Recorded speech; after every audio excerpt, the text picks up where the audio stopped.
Non, laisse faire. Qui se fait bon.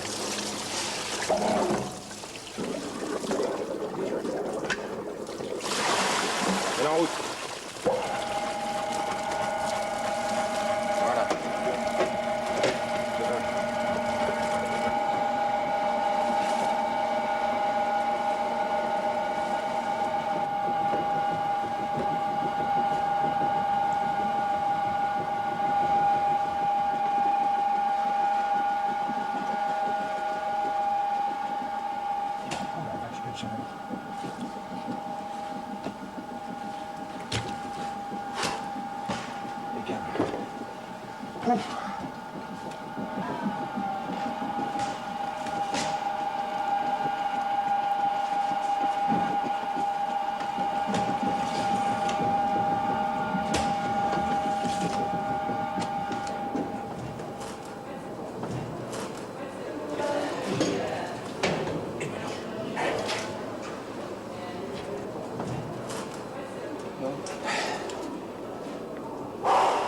Ça a été vite, hein? T'avais dit une demi-heure. C'est comme cela, c'est idéal. Hein. Et en plus, sur les parfums, c'est génial. On n'imagine pas le travail d'un vigneron, la difficulté de son art. Il faudrait lui donner le mérite des arts et lettres à cet homme-là. Quand il a ramassé son vin, il doit surveiller la fermentation. Et parfois, dans les années de grand soleil, le vin se met en colère et gronde parce qu'il développe tous ses alcools, parce qu'il est généreux.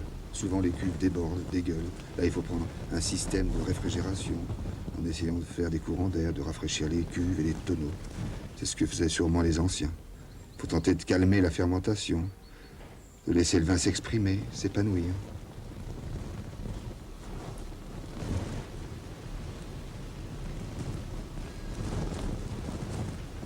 C'est tout le dialogue entre la fermentation et l'artiste qui la maîtrise, entre le vin et le vigneron.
C'est très bon. C'est très bon, très bon.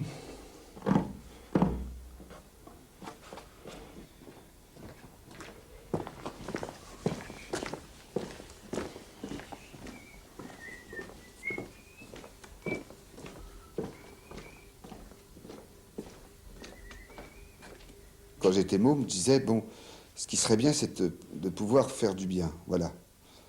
Pas envie de... J'avais pas une ambition d'être quelqu'un.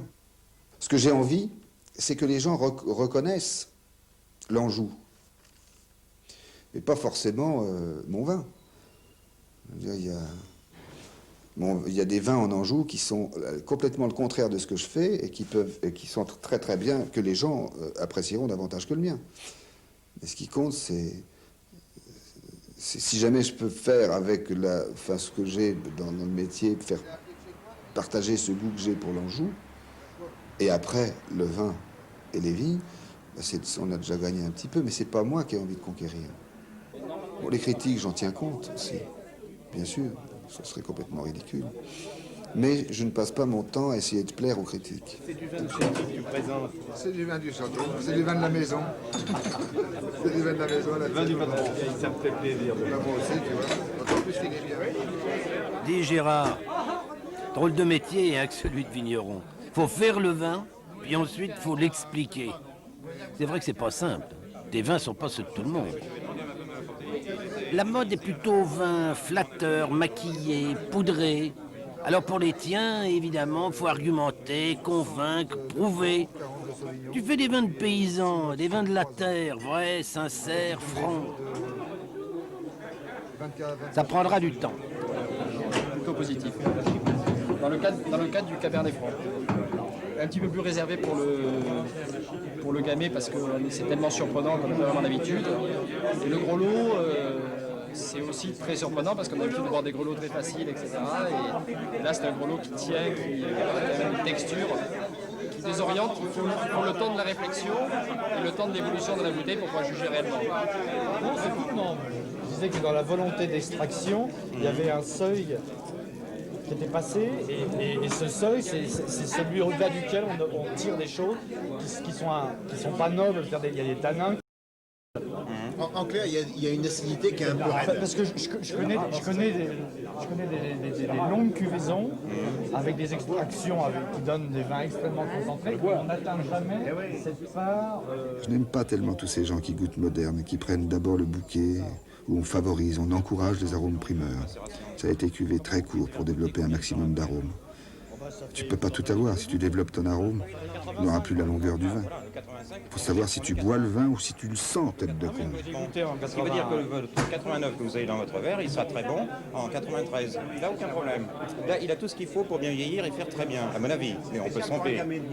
On peut se tromper.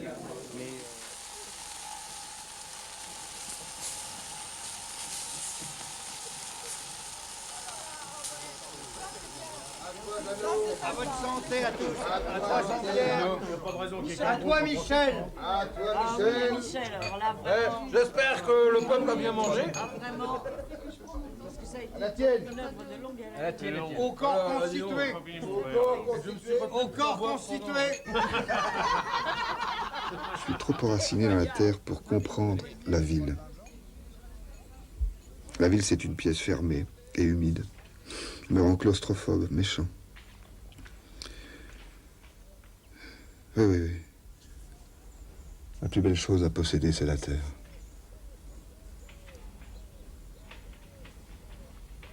Pourquoi faire? D'avoir marché dedans, tête de con.